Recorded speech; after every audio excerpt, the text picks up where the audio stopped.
Hi, folks. Today we're joined by Mr. Omair Ansari, the CEO and co founder at Abhi Private Limited. Mr. Ansari, it is a pleasure to have you here with us today. Today, we shall highlight your achievements and contributions in the frontier and emerging equity derivatives market space. So, without further ado, let's get right into it. Mr. Ansari, please give us an insight into your life and walk us through your journey to achieving success with Abhi Limited. Who am I? I'm Omair. I'm Pakistani. I've been abroad my entire life, which I keep on saying my accent gives away anyway. Yeah. Uh, and Professionally, it's been many years in investment banking for my sins, but also allowed me to really understand the global emerging market space and understand businesses and business cycles and new spaces to be able to explore, especially when it comes to financial inclusion happening outside the banks. And That's kind of what led me to Abhi, having been across different emerging markets like Kenya, Nigeria, India, Africa. Not Brazil, etc. I've been able to kind of see different evolutions take place of companies through their journey, and understand how businesses can be built, and problem points that can be solved outside, as I mentioned, the banking system, and being done more technologically and also with a little bit more of a social impact aspect as well. Yeah.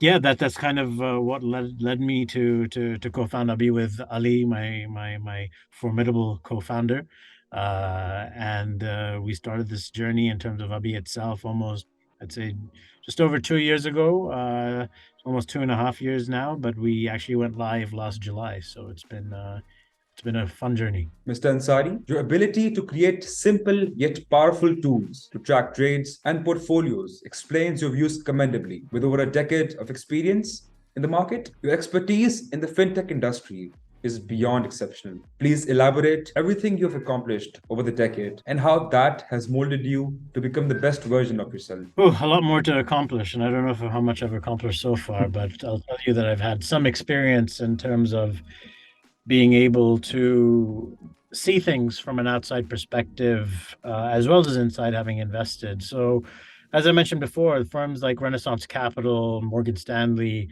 uh, which I was privileged enough to be able to work at, gave me a lot of experience in markets and companies that I think was second to none. Having lived in Nigeria, Kenya, South Africa, Dubai, New York, traveled between everywhere between Brazil and China, um, and invested in companies and seen companies thrive in those markets, really allowed me to then decide, when I was going to move back to Pakistan to be able to make an impact, uh, what I could do that has worked elsewhere, to really be able to hit the ground running. And so I'd say that's what I think has led to, hopefully, the joint success that we've had at Abhi, is the privilege I had of being able to be blessed enough to go and work in these different places Yeah. and see things from a firsthand perspective, through downfall and the rise. I think that's one thing which is important as well. You're able to see cycles, and when you see cycles, you understand which businesses come out the other side of the cycle. And we're going through a cycle right now, and I think that really has helped us when it comes to navigating our way through a crisis. So, Mr. Ansari, lately there has been an uprise of talent in the tech industry from Pakistan. Pak Launch, surprisingly, has been very upfront and successful in providing these SMBs with a platform that recognizes their potential and pushes them towards betterment. What are your thoughts exactly on this commendable contribution by Pak Launch? And do you sincerely think that there is room for ample growth in the Pakistani tech industry? 100%. I mean, you look at our exports and IT and services comparatively to And I never want to say India because India, I mean, it is Yeah. a competitor, and it's not competitor, a comparable, but it's much bigger than us, and it started before Pakistan. But even in other markets like Vietnam, for example, this is something that we have only scratched the surface on.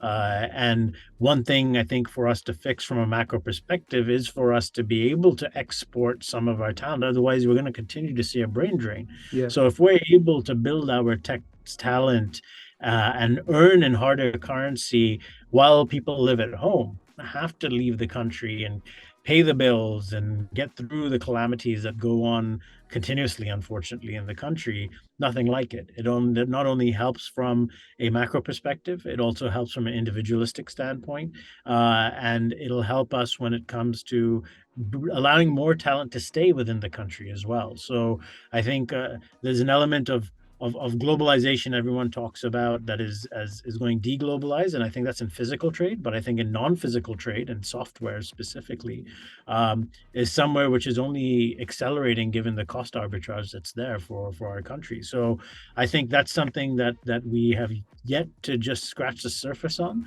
and we have a lot of room to go. And PakLaunch is a fantastic platform that's brought this to light to a lot of international fund managers and the overall spectrum of people who have finally put Pakistan on the map. I think Pakistan was missing on the map. My whole reason why I moved back to do this was that I saw so many other countries where there's been successful entrepreneurs and exits, etc., which are very similar to Pakistan, but not Yeah. very few have happened from Pakistan. So I think this is something your PakLaunch is something that's really, really going to help the ecosystem. Mr. Ansari, regarding all the emerging talent and their efforts to climb the ladder of success, what word of advice would you bestow upon them to assist them in their mission to be successful? As I tell our team internally, our benchmark is not domestic, our benchmark is international. Definitely.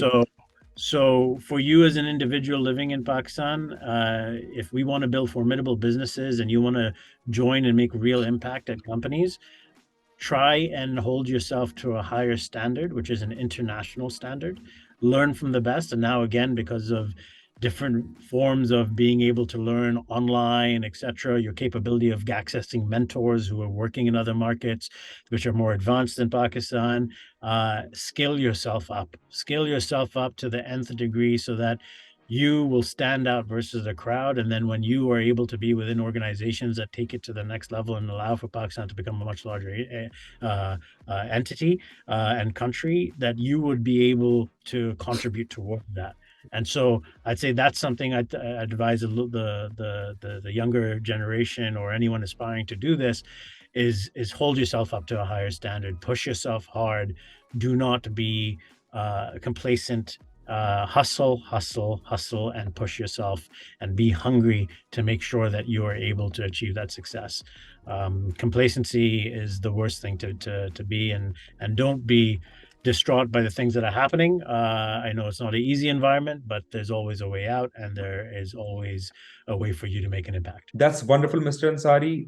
And that's going to be all. Looking forward to meeting you at the Unconference 23. Thank you.